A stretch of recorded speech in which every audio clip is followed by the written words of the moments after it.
beserta staf Dewan Guru pada hari ini akan aksi modul 1.4 tentang budaya positif.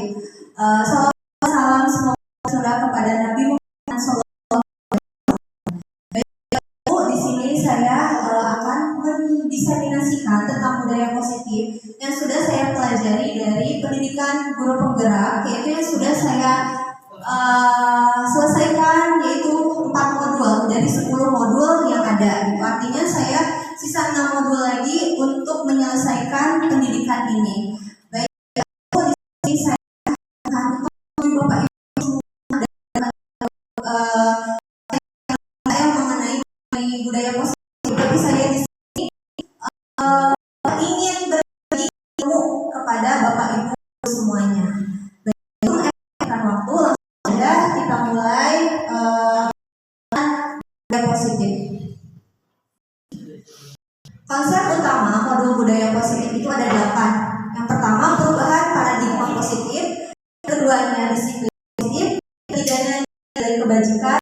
4, kebutuhan dasar manusia. 6, motivasi perilaku manusia. 6, posisi kontrol restitusi. 7, keyakinan kelas. Dan 8-nya segitiga restitusi. Dari ke-8 poin tadi akan saya jelaskan satu Bapak Ibu.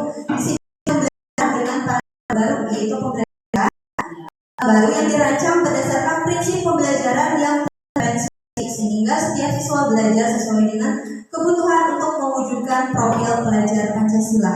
Seperti kita sudah ketahui dan sudah dilakukan, biasanya pembelajaran di kelas itu masih menggunakan pembelajaran secara klasikal, di mana semuanya disamaratakan, semua pembelajarannya ya entah potensinya anaknya ini kan berbeda gitu, tapi kita samaratakan. Tapi dengan paradigma baru ini kita harus melakukan pembelajaran secara terdiferensiasi. Artinya kita harus melakukan pembelajaran kepada anak itu harus dibedakan gitu, sesuai dengan minat, bakat, kemudian potensi anaknya. Nah, untuk mewujudkan profil pelajar Pancasila ini. Nah, dari profil pelajar Pancasila ini yang pertama ada beriman bertakwa kepada Tuhan Yang Maha Esa dan berakhlak mulia. Yaitu bagaimana caranya Bapak Ibu memberikan pembelajaran kepada anak itu agar anak itu taat beribadah ya. Taat beribadah, alhamdulillahnya di sekolah kita memang sudah dilakukan ya untuk profil pelajar Pancasila yang pertama, yaitu kita lakukan itu setiap hari Jumat sholat duha berjamaah, kemudian ceramah, kemudian dilakukannya atau adanya infak ya. Lalu yang kedua, berkebinekaan global. Berkebinekaan global ini Indonesia itu kaya dengan budaya-budayanya. Nah, makanya dimasukkan ke sini ke dalam profil pelajar Pancasila adalah berkebinekaan global. Lalu bergotong royong. Bergotong royong itu tidak hanya bergotong royong dalam membersihkan lingkungan sekolah saja, tapi kita di sini bersama-sama belajar gitu. Jadi anak itu berkolaborasi dengan anak lagi, kemudian anak dengan guru gitu. Nah, bagaimana caranya anak berkolaborasi atau anak bekerja sama? Yaitu pada saat pembelajaran di kelas dengan cara diskusi. Jadi di kelas itu kita lakukan diskusi bersama anak gitu. Lalu kreatif, bernalar kritis, dan mandiri. Baik Bapak Ibu, di sini ada disiplin positif. Mungkin Bapak Ibu ada yang akan mengemukakan tentang disiplin. Disiplin itu apa ya Bapak Ibu? Ada yang mau mencoba menjawabnya? Bu Yeye, mau enggak? Aturan. Ada lagi Bapak Ibu? Tata tertib. Pak Aman mungkin apa? Pak Aman, disiplin itu apa?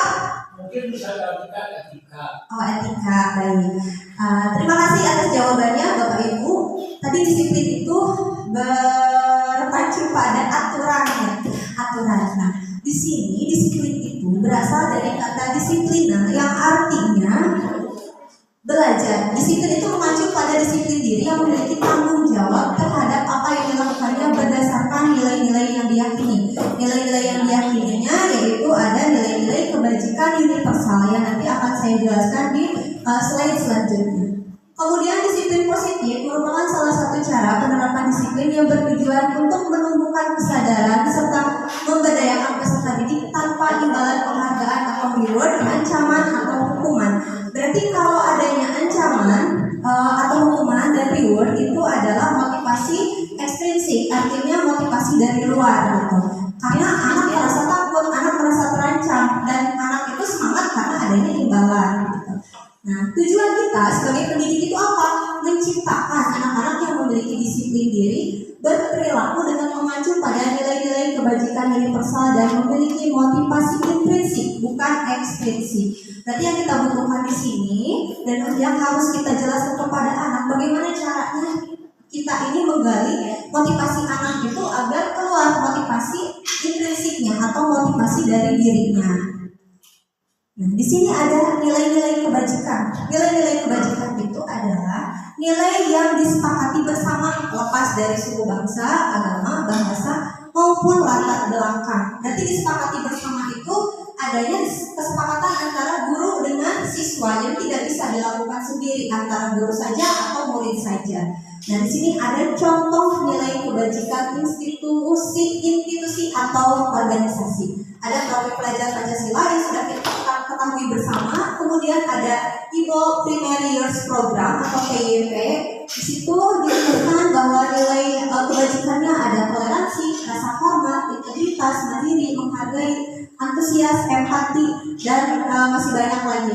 Kemudian ada 9 pilar karakter: cinta Tuhan dan segenap ciptaannya, kemandirian dan tanggung jawab, kemudian kejujuran atau amanah. Nah, seperti contohnya, membuang sampah pada tempatnya. Berarti nilai kebajikannya apa, Bapak Ibu? Disiplin ya? Ya, disiplin, bahwa dia itu membuang sampah atas kesadaran sendiri gitu, disiplin. Saya habis makan berarti harus membuang sampah pada tempatnya.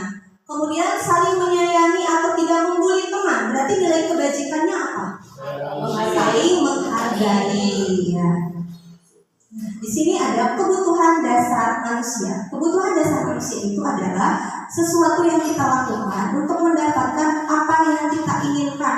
Seluruh tindakan yang kita lakukan memiliki tujuan tertentu dan semua usaha terbaik yang kita lakukan adalah dalam rangka agar kebutuhan dasar kita terpenuhi dengan baik. Pasti Bapak Ibu semua di sini mempunyai kebutuhan dasar ya. Kebutuhan dasar kita apa sih Bapak Ibu? Makan, minum, ya, sandang, pangan, papan. Nah, sebelum ke materi selanjutnya, di sini ada pertanyaan pemantik dulu nih Bapak Ibu. Ibu Ambar, guru wali kelas 2A di SD Pelita Hati, sedang bingung menghadapi pula salah satu muridnya di kelas, namanya Doni. Beberapa anak di kelas 2A telah datang padanya dan mengeluhkan Doni yang sering kali meminta bekal makan siang mereka dengan paksa. Jika Anda menghadapi situasi seperti Ibu Ambar, apa yang akan Anda lakukan? Menurut Anda, kira-kira apa alasan Doni melakukan hal itu? Baik, siapa Ibu? Oh, mangga Bu Yeye. Boleh menjawabnya. Mungkin dalam hal ini kita harus melakukan pendekatan dengan anak. Jadi kalau ada pendekatan, berarti kita akan mendapat solusi. Baik, terima kasih Ibu, jawabannya luar biasa. Berarti adanya pendekatan dengan anak ya. Nah, kebutuhan dasar manusia itu ada 5. Yang pertama adalah kebutuhan bertahan hidup atau survive ya. Kita ini pasti butuh untuk bertahan hidup. Salah satunya adalah dengan makan ya tadi, sandang, pangan, papan. Kemudian kasih sayang dan rasa diterima. Seperti contohnya anak yang suka tidak mau jauh dari kita, selalu memeluk kita gitu, selalu menunggu pada saat jam istirahat misalnya. Pada saat guru sedang istirahat di kantor, biasanya nunggu di luar ya. Nah, itu dia sedang memenuhi kebutuhan kasih sayang dan rasa diterima. Kenapa sih melakukan itu? Karena ingin dilihat bahwa saya itu keberadaannya ada loh Bapak Ibu. Ya, ini diperhatikan. Kemudian penguasaan. Penguasaan itu biasanya anak ada yang ya berkuasa, betul Bapak. Anak itu berkuasa. Nah, dia sedang memenuhi kebutuhan penguasaannya. Kemudian kebebasan.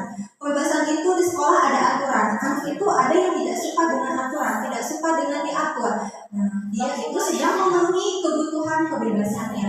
Kemudian yang terakhir, kesenangan. Anak sekolah ingin mendapatkan kesenangan ya, bukan tekanan dari guru.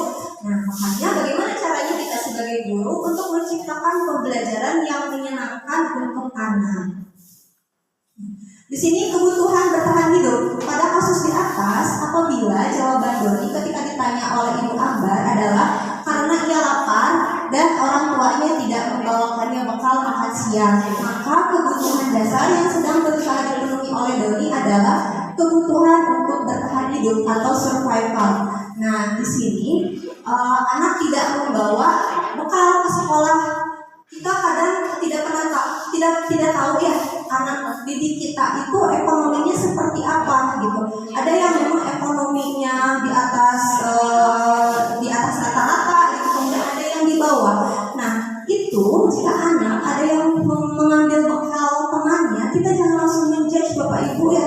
Kita jangan langsung kamu ngambil punya temannya. Tidak seperti itu. Kita tanya dulu alasannya karena apa gitu. Bisa jadi karena memang di rumahnya sedang tidak ada makanan. Kemudian yang keduanya, kasih sayang dan rasa diterima. Nah, jika alasannya mengambil bekal makanan karena dia merasa senang temannya jadi memperhatikan dia, ketika temannya melaporkan tindakan itu pada gurunya dan gurunya memberitahu orangnya, sehingga orang tuanya jadi memperhatikan dia, maka kebutuhan dasar yang sedang dipenuhi Doni adalah kebutuhan akan kasih sayang dan rasa diterima. Ada anak yang memang di rumahnya kurang kasih sayang dari orang tuanya, jadi bagaimana caranya nih supaya saya itu diperhatikan oleh orang tua. Nah, ini dengan cara dia membuat kesalahan, membuat suatu kasus ya, kasus sebenarnya kasusnya yang tidak baik gitu. Nah, tapi dengan orang tuanya tahu keberadaan dia ada, itu biasanya kan orang tuanya dipanggil ke sekolah ya, gitu. Kemudian penguasaan. Jika jawaban Doni adalah dia merasa hebat karena temannya jadi takut dengan dia dan menuruti keinginannya, maka sebetulnya Doni sedang berusaha memenuhi kebutuhan dasarnya akan kekuasaan. Ada saja setiap kelas itu anak yang merasa berkuasa, jadi semuanya tunduk kepada dia, jadi takut kepada dia. Nah, berarti dia itu sedang memenuhi kebutuhan dasar kekuasaan. Lalu kebebasan. Jika jawaban Doni adalah bahwa dia merasa bosan dengan bekal makanan yang dibawa ibunya dari rumah, karena ibunya selalu membawakan bekal yang sama. Oleh karena itu, dia ingin mencoba makanan teman-temannya yang beraneka ragam. Maka Doni sedang berusaha memenuhi kebutuhan akan kebebasannya. Saya juga punya kasus di kelas, itu ada anak yang suka mengambil makanan temannya gitu. Biasanya kan saya lakukan adalah kamu gak boleh ngambil makanan punya temannya gitu. Ternyata setelah saya mempelajari materi ini, kita tanya dulu kenapa. Oh, ternyata saya itu Bu setiap harinya diberikan bekal itu hanya sedikit gitu.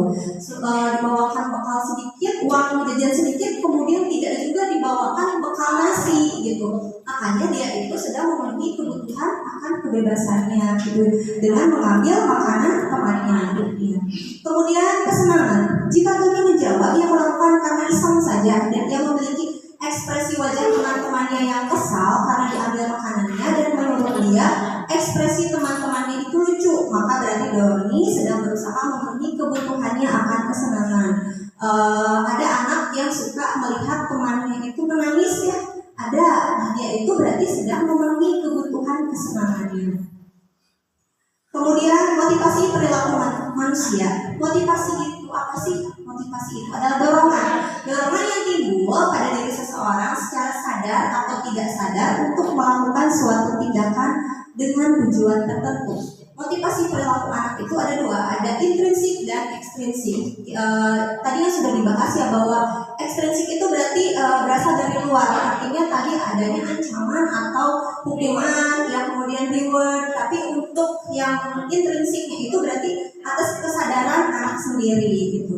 Nah, menghindari ketidaknyamanan dan hukuman, murid melakukan disiplin diri karena ia takut dihukum. Ini merupakan motivasi ekstrinsik. Seperti contohnya, setiap hari Senin saya harus menggunakan atribut yang lengkap nih dari atas sampai ke bawah gitu. Kalau misalnya saya tidak menggunakannya, saya nanti takut dihukum. Jadi itu yang keluarnya adalah motivasi ekstrinsiknya, bukan karena oh iya hari Senin ini harus menggunakan atribut yang lengkap gitu. Tidak seperti itu, karena dia itu takut dengan hukuman atau ancaman. Kemudian mendapatkan imbalan atau penghargaan dari orang lain. Boleh melakukan disiplin diri karena ia ingin mendapatkan imbalan. Ini merupakan motivasi ekstrinsik. Seperti di pembelajaran, biasanya ibu bapak guru itu selalu memberikan reward ke anak. Rewardnya itu berupa barang. Nah, itu sudah tidak diperbolehkan Bapak Ibu. apa saja dong yang harus diberikan reward ke anak itu? Yang diberikan adalah seperti tepukan, kemudian bintang kelas gitu ya, bintang yang dipajang di kelas atau di buku masing-masing anak gitu. Nah itu masih diperbolehkan. Kenapa tidak boleh gitu ya? Karena ada positif dan negatifnya. Kalau positifnya itu untuk jangka positifnya untuk jangka pendek anak akan semangat. Tapi kalau jangka panjangnya di mana guru tidak memberikan reward, anak itu motivasinya akan turun langsung. Dan sama bapak ibu gurunya juga tidak diberikan hadiah. Makanya saya juga males-malesan aja belajarnya gitu. Nah itu motivasi ekstrinsik. Kemudian menghargai nilai-nilai kebajikan diri sendiri. Murid melakukan disiplin diri karena sadar akan nilai kebajikan dirinya. Ini merupakan motivasi intrinsik. Ya, intrinsik itu yang tadi kesadaran diri anak. Kemudian di sini ada konsep disiplin dengan identitas gagal. Kita sebagai guru masih seringnya Bapak Ibu menghukum anak, ya, menghukum dan memberikan penghargaan. Nah, ternyata itu merupakan konsep identitas gagal. Kenapa? Karena hukuman itu menyakiti, membuat tidak nyaman anak, murid merasa takut, anak jadi malas untuk ke sekolah. Kemudian memaksa murid menyembunyikan kesalahan. Jadi kalau ada salah, anak itu tidak langsung memberikan jawabannya gitu. Anak itu akan menyembunyikan dulu. Kenapa? Karena takut dengan hukuman. Kemudian murid menjadi rendah diri. Nah, untuk penghargaan itu tidak efektif. Kemudian merusak hubungan, ada sifat iri. Jadi sifat irinya di sini ada anak yang memang selalu diberikan reward oleh guru karena memang nilainya bagus gitu. Nah, anak yang di bawah yang pengetahuan yang kurang itu akan merasa bahwa dirinya gagal, ya, iri. Jadi itu lagi yang mendapat hadiah dari ibu bapak guru. Kemudian mematikan kreativitas. Kalau untuk mematikan kreativitas, anak merasa bahwa untuk apa saya mengeluarkan kreativitas saya, kreativitas segini saja sudah dihargai oleh bapak ibu guru, itu sudah diberikan penghargaan atau reward. Kemudian menghukum dengan sistem ranking itu sudah tidak diperbolehkan. Dari kurikulum 2013 saja sudah tidak diperbolehkan, apalagi sekarang kurikulum merdeka itu sudah tidak boleh gitu. Kemudian merampas hak menghargai dirinya. Nah, konsep disiplin, pendekatan restitusi adalah sebuah cara menanamkan disiplin positif pada murid. Jadi konsep disiplin apa yang harus kita gunakan di kurikulum merdeka? Yaitu dengan pendekatan restitusi, bukan lagi dengan hukuman dan penghargaan. Restitusi itu apa? Restitusi itu adalah proses menciptakan kondisi bagi murid untuk memperbaiki kesalahan mereka. Jadi dari kesalahan itu kita cari solusinya gitu, bukan menghukum anak, tapi kita mencari solusinya gitu. Seperti contoh misalnya ada satu anak yang mencoret-coret meja misalnya. Nah, kita bukan memberi hukuman kepada anak, tapi kita mencari solusinya. Berarti bagaimana kalau kamu sudah mencoret-coret meja, apa yang harus kamu lakukan? Pasti nanti anak akan menjawab, saya akan membersihkannya, Bu. Nah, itu yang kita harapkan di kurikulum merdeka ini dengan pendekatan restitusi. Nah, hukuman, konsekuensi, dan restitusi. Berarti Bapak Ibu dari hukuman dan konsekuensi dan restitusi yang paling baik digunakan untuk saat ini berarti yang mana? Restitusi. Nah, betul. Restitusi ya. Kenapa? Karena hukuman itu tidak terencana atau tiba-tiba. Satu pihak saja biasanya, hanya guru saja misalnya tolong bersihkan WC gitu.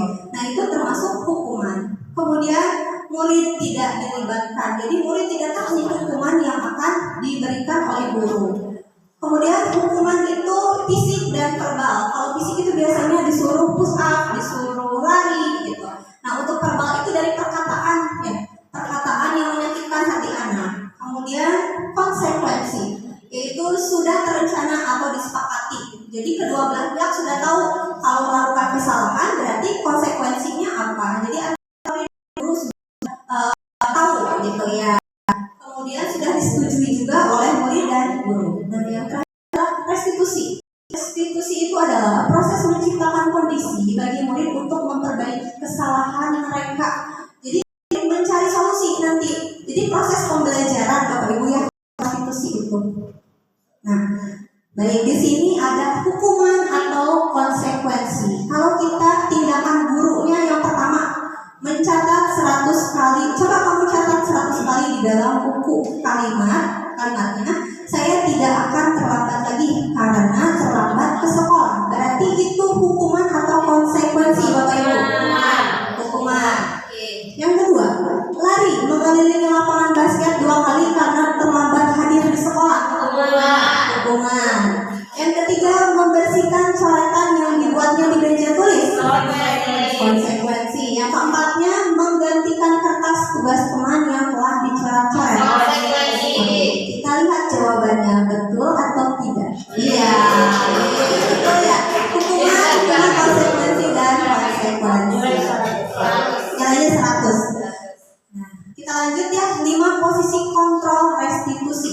Yang pertama, guru itu ada guru sebagai penghukum, ada guru pembuat rasa bersalah, ada guru yang merasa sama murid itu merasa seperti teman, kemudian pemantau dan manajer. Kalau untuk penghukum, seperti tadi ya, membuat anak merasa tidak percaya diri, kemudian menyakiti hati murid, gitu. Kalau penghukum.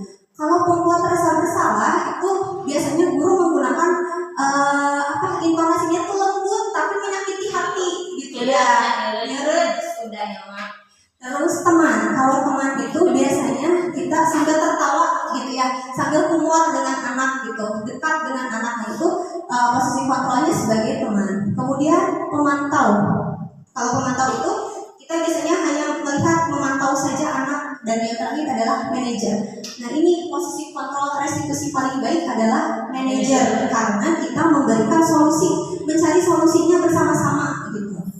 Nah, contoh penerapan 5 posisi kontrol guru. Kasusnya siswa tidak memakai atribut lengkap saat upacara bendera.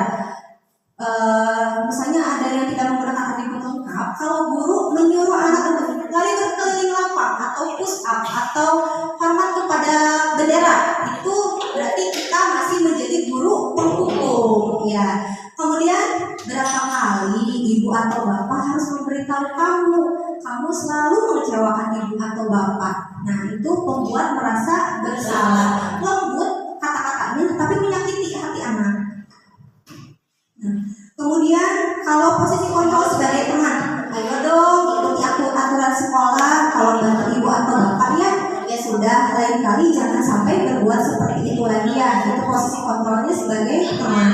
Kemudian kalau pemantau, kamu sudah melanggar peraturan sekolah, kamu tahu tidak konsekuensinya. Setelah upacara, kamu beli atributnya dan jangan mengulangi lagi. Jadi kalau pemantau itu kita yang memberikan solusi, bukan anak ya, bukan bersama-sama, tapi guru yang memberikan solusinya. Makanya di sini ada kata-kata setelah upacara kamu beli atribut dan jangan mengulanginya lagi. Nah, ini posisi kontrol yang paling bagus adalah posisi kontrol manajer. Jadi tanya dulu, apakah kamu tahu kesalahan kamu? Tidak tahu kesalahannya, nanti kita tanya kira-kira bagaimana caranya atau solusinya untuk memperbaiki kesalahan kamu. Nah, itu posisi kontrol manajer. Baik, di sini Bapak Ibu, sebelum lanjut ke materinya, Bapak Ibu di sini masih menggunakan posisi kontrol sebagai apa? Kedua, membuat rasa bersalah. Saya kecewa sekali sama kamu. Membuat rasa bersalah. Oke, betul, membuat merasa bersalah. Yang kedua, kamu tidak pernah benar melakukannya. Hukuman, penghukum ya, betul. Kemudian, apa rencanamu untuk menyelesaikan masalah ini? Manajer. Ya, jadi yang paling bagus tuh Bapak Ibu, posisi kontrol guru sebagai manajer. Kemudian, ayolah lakukan demi bapak atau ibu ya, untuk teman, gitu. Udah jago ya Bapak Ibu. Kemudian, kamu tidak pernah mendapat nilai jika tidak mengerjakan tugas.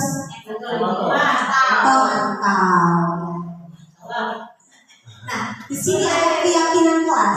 Mengapa keyakinan kelas? Mengapa tidak peraturan kelas? Bapak Ibu ada yang mau mencoba menjawab? Bu Yani, mangga boleh? Bu Yani, oke, Bu Yani mangga. Nah, kalau aturan lebih ke tidak ada ini gitu antara guru dan murid, tidak ada apa awalnya itu kesepakatan. Kalau aturan itu lebih mengekang ya, lebih mengekang ke murid, sedangkan kalau keyakinan itu ada kesepakatan di antara dua belah pihak. Jadi guru dan murid itu sama-sama sepakat gitu tentang tentang tata tertib di kelas sendiri. Terima kasih jawabannya yang luar biasa. Tepuk tangan dulu untuk keyakinan. Baik, jawabannya sudah bagus ya, luar biasa sekali. Jadi beda ya Bapak Ibu.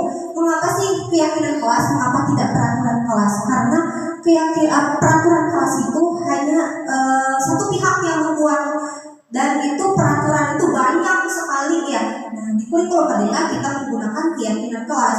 Kenapa menggunakan keyakinan kelas? Karena ada kesepakatan antara dua belah pihak, adanya guru dan murid. Jadi yang membuat itu bukan guru saja, tapi murid yang membuat. Dan guru itu hanya memantaunya saja. Gitu ya. Sebagai fasilitatornya aja kalau guru. Nah, di sini keyakinan kelasnya misalnya contoh nyatanya dulu deh, Bapak Ibu misalnya jalan-jalan naik motor ya. Mengapa kita memiliki peraturan tentang penggunaan helm pada saat mengendarai kendaraan roda 2 atau motor?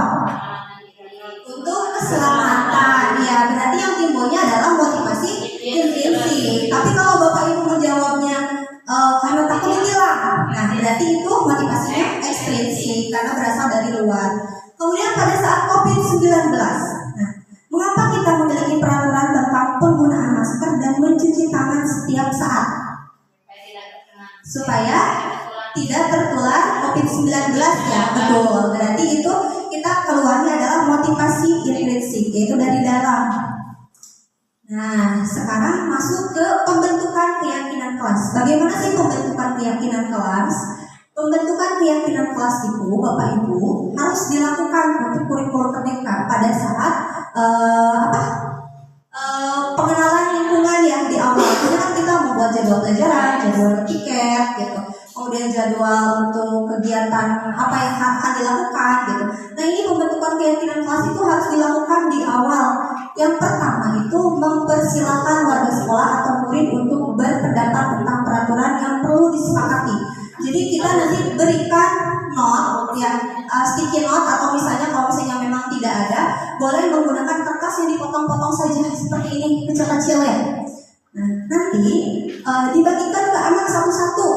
Kita nanti sebagai fasilitator anaknya gitu, coba sebutkan peraturan kelas yang kalian inginkan agar pembelajaran itu berjalan dengan lancar, kemudian menyenangkan, kondusif gitu. Nah, nanti anak akan menuliskan ya peraturan-peraturannya. Nanti kalau semuanya sudah selesai, ditempel di papan tulis. Kalau sudah ditempel, dicatat masukan-masukan murid di papan tulis, susun keyakinan kelasnya. Tapi kita lihat dulu, kalau misalnya keyakinan kelasnya sama ya, misalnya membuang sampah sembarangan, jangan membuang sampah sembarangan, ada 2 misalnya, kita ambil 1 saja gitu. Nah, biasanya di peraturan kelas itu kan masih ada kalimat negatif. Kalimat negatif itu menggunakan kata jangan, menggunakan kata tidak boleh gitu. Nah, kita harus merubahnya dulu. Siapa yang merubahnya? Bukan anak, tapi guru ya. Guru yang merubahnya. Contoh, seperti contoh misalnya tidak membuang sampah sembarangan. Berarti kalimat positifnya buanglah sampah pada tempatnya. Kemudian tidak boleh membuli teman. Berarti kalimat positifnya ya harus saling menyayangi teman. Kemudian tidak boleh lari-lari di kelas. Berarti kalimat positifnya apa? Disiplin di dalam kelas ya gitu. Jadi kita nanti harus ubah dulu sebelum dibuat keyakinan. Kalau sudah, kita tinjau ulang keyakinan kelas. Keyakinan kelas itu tidak boleh banyak-banyak seperti peraturan kelas. Keyakinan kelas itu cukup 3-7 saja. Mungkin kalau untuk kelas bawah hanya 3 juga cukup ya, karena kan anaknya juga masih kelas rendah gitu. Kalau untuk kelas atas bisa sampai 7 gitu. Kenapa? Supaya anak itu ingat gitu. Oh, keyakinan kelas itu kan mereka yang membuat, bukan guru yang membuat gitu. Nanti kalau sudah, siswa menyetujui dan boleh ditempelkan di dinding kelas. Seperti contohnya yang sudah saya lakukan, ada di sana ya, ada keyakinan kelasnya. Jadi di saat anak melakukan kesalahan, kita tinggal berbalik bertanya, ayo masih ingat tidak keyakinan kelas yang sudah dibuatnya apa? Gitu. Jadi tidak usah capek-capek sekarang itu sebetulnya, karena sudah ada kelas itu. Nah, ini kegiatan yang sudah saya lakukan. Yang pertama, anak itu menuliskan dulu ya, kemudian ditempel. Kalau sudah ditempel, dibuat keyakinan kelasnya. Seperti contoh, hadir tepat waktu dan memakai seragam sesuai aturan. Kemudian yang keduanya, berdoa sebelum dan sesudah pelajaran, saling menyayangi antar teman. Berarti saling menyayangi antar teman itu di sini tidak ada yang bertengkar, tidak ada yang saling membuli, gitu. Konteksnya luas ya, jadi kita ambil saling menghargai antar teman. Kemudian membuang sampah pada tempatnya, memperhatikan guru saat belajar, dan anak-anak meminta keyakinan kelasnya Bu untuk membayar uang kas. Gitu. Nah, di sini ada segitiga restitusi. Nah, kan kita ini sering dihadapkan dengan kasus-kasus anak ya, kasus anak yang bertengkar, kasus anak yang membuli. Kita bisa menggunakan dengan segitiga restitusi. Bapak Ibu di sini ada yang sudah tahu atau mungkin pernah mendengar segitiga restitusi itu apa? Kita belajar bersama ya Bapak Ibu. Segitiga restitusi itu adalah suatu proses dialog yang dijalankan oleh guru agar dapat menghasilkan murid yang mandiri dan bertanggung jawab. Jadi pada saat ada kasus, kita ini tinggal memanggil anaknya saja gitu. Dialog dengan segitiga restitusi. Ada tahap-tahapannya dalam segitiga restitusi itu. Ada 3 tahap. Yang pertama, menstabilkan identitas. Yang keduanya, validasi tindakan yang salah. Yang ketiganya, menanyakan keyakinan. Biasanya kan kalau kita ada kasus itu langsung mencaci anak juga ya Bapak Ibu, langsung poin pentingnya gitu. Padahal sebetulnya anak itu melakukan kesalahan itu pasti ada alasannya gitu. Terkadang kita tidak menanyakan alasannya dulu apa gitu. Nah di sini di segitiga restitusi ini yang pertama kita stabilkan dulu identitas anaknya, yaitu membuat kesalahan adalah bagian dari suatu proses pembelajaran. Jadi anak itu misalnya bertengkar dengan temannya, saling pukul. Nah dengan segitiga restitusi kita stabilkan dulu identitasnya. Jadi kesalahan yang anak buat itu merupakan suatu proses pembelajaran. Jadi kedepannya mudah-mudahan tidak diulangi kembali, yaitu dengan kita bertanya dulu atau berdialog dengan anak. Berbuat salah itu tidak apa-apa nak gitu. Kemudian tidak ada manusia yang sempurna. Ibu juga pernah membuat kesalahan. Jadi kita stabilkan dulu identitas anak gitu. Kemudian kita bisa menyelesaikan ini bersama ya. Kemudian bapak atau ibu tidak tertarik mencari siapa yang salah atau siapa yang benar, tapi kita cari solusinya bersama gitu. Jadi di dalam segitiga restitusi itu adalah solusinya dicari bersama dengan anak. Lalu yang kedua, kalau sudah tahap yang pertama, tahap keduanya adalah validasi tindakan yang salah. Berdasarkan prinsip, setiap perilaku berupaya memenuhi suatu kebutuhan tertentu. Cari tahu dulu salahnya anak itu di mana gitu. Nah seperti contoh misalnya, padahal kamu bisa melakukan hal yang lebih buruk dari ini ya. Gitu. Kemudian kamu pasti punya alasan mengapa melakukan hal itu. Kita tanya dulu alasannya apa. Karena tidak akan mungkin anak tiba-tiba memukul temannya gitu. Pasti ada suatu alasan. Kemudian kamu patut bangga pada dirimu sendiri karena kamu telah melindungi sesuatu yang penting buatmu. Seperti contohnya kita saja kalau dibully orang pasti mempertahankan diri dulu ya. Nah anak juga seperti itu Bapak Ibu. Pasti dia itu akan mempertahankan dirinya dulu, tidak diam saja gitu. Nah kemudian kamu boleh mempertahankan sikap itu, tapi kamu harus menambahkan sikap yang baru gitu. Jadi jangan gegabah intinya gitu, jangan sampai ada permasalahan langsung main pukul. Kemudian tahap yang ketiganya adalah menanyakan keyakinan. Berdasarkan prinsip teori kontrol bahwa pada dasarnya kita termotivasi secara intrinsik, berarti menanyakan keyakinan yang sudah kita buat bersama. Kalau keyakinannya belum dibuat, ini segitiga restitusi tidak akan berjalan karena keyakinannya saja tidak ada gitu. Tapi kalau keyakinannya sudah ada, seperti contoh yang saya buat di kelas ini adalah menyayangi sesama teman. Jadi di mana ada anak yang berantem atau saling pukul, itu kita tinggal bertanya keyakinan kelas kita apa. Anak nanti juga akan menjawab gitu, karena sudah dibuat bersama-sama, bukan guru yang membuat. Nah kemudian kita tanyakan pada saat menanyakan keyakinan, apa nilai-nilai yang kita telah sepakati? Ya, anak pasti akan menjawab menjawab, oh iya Bu, harus saling menyayangi. Nah gitu. Kemudian kamu mau jadi orang yang seperti apa? Dari masalah ini apa yang harus kamu lakukan gitu. Anak akan mencari solusinya. Nah, baik Bapak Ibu, di sini contoh penerapan segitiga restitusi. Jadi di sini ada rival, dia itu dibully oleh temannya. Ini sebagai contoh saja ya Bapak Ibu, dibully oleh temannya Holid namanya. Nah, dia dibully fisiknya karena kecil kan. Nah, dibully fisik, akhirnya rival juga tidak terima, pasti menjawab dulu, mempertahankan diri. Nah, kemudian terjadilah baku hantam ya atau bertengkar lah gitu, menggunakan kekerasan fisik. Akhirnya gelut. Kita gunakan dengan tahap restitusi. Siang Pak, kita tahu tidak itu memanggil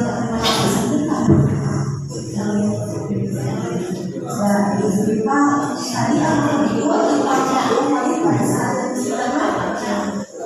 kenapa sih alasan mengatakan oh gitu, ada sih karena kita asal ya, ibu juga mau sama juga ibu melakukan seperti itu.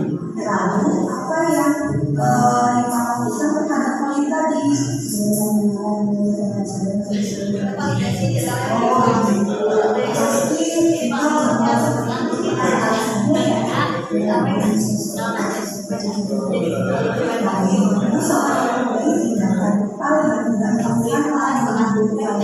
Seperti membuat tindakan seperti itu apakah sesuai dengan keyakinan kita? Keyakinan apa yang sudah dilakukan oleh kita? Iya, namun kita apakah saling menghargai antar itu penting tidak? Dari keyakinan apa yang harus dilakukan pada saat tidak marah? Apakah itu bersedia menjadi kesalahan ini? Apa yang akan diperbaiki dari kesalahan kalau kejadian pada saat tidak marah?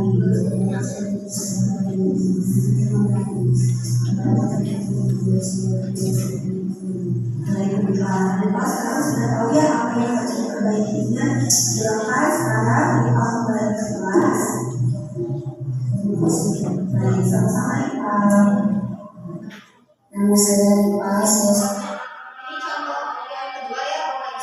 Kelas sudah dimulai.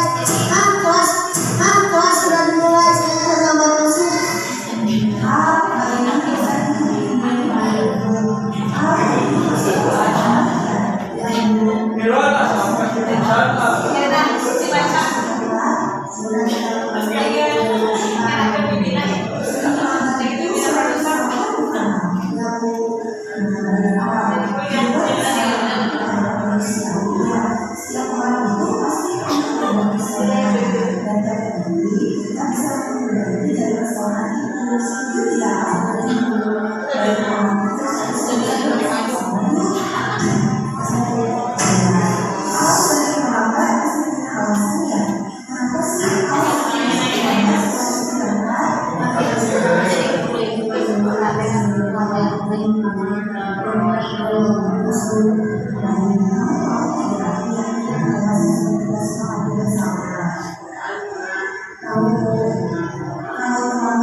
Nama saya A. Terima kasih.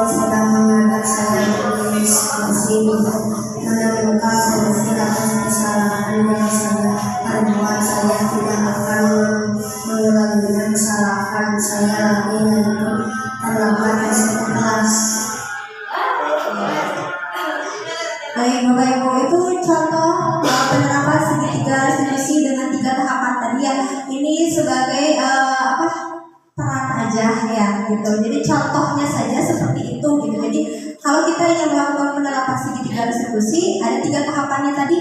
Yang pertama yaitu kita harus menstabilkan identitas, kemudian validasi tindakan yang salah, lalu yang terakhirnya adalah menanyakan keyakinan. Baik Bapak Ibu, sekarang sudah selesai ya. Alhamdulillah, semoga apa yang saya paparkan hari ini bisa bermanfaat untuk kita semua. Ya, mudah-mudahan kita ke depannya sudah bisa yang membuat keyakinan kelas, kemudian bisa menggunakan segitiga restitusi gitu. Mudah-mudahan ada manfaatnya ya. Amin. Baik Bapak Ibu, saya tutup pemaparan materi modul 1.4 tentang budaya positif. Mohon maaf apabila masih banyak kekurangannya karena saya di sini juga sama-sama sedang belajar. Terima kasih. Wassalamualaikum warahmatullahi wabarakatuh.